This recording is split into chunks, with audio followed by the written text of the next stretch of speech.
I chose computer science because at first I just really liked coding and I thought, wow, this is a lot of fun. But then I also saw how many different applications there are.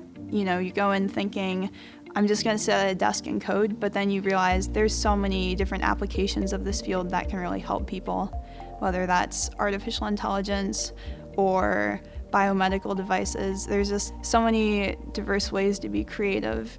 So what I love about computer science is that it really starts out at the general level, and so you get an idea of all the different components that go into computer science.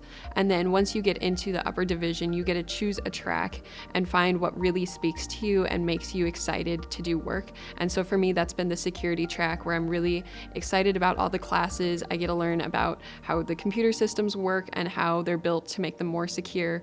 And I'm really excited to keep learning more about that as I go on. I know a lot of my friends are doing research, and I've done 2 internships now.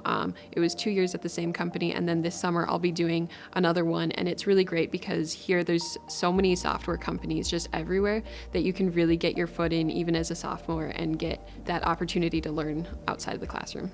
At first, I was a little intimidated by the professors. I was like, oh, you're doing all this stuff. You don't really have time to, talk to students. But then you go to their office hours and you realize, oh, you really do care about the material you're teaching and the students you're teaching it to. And I think a lot of them really show that by taking the time to have conversations about the topics that they're teaching, not just what's on the homework, but also how is this going to play out in the real world and how will I face this in my career.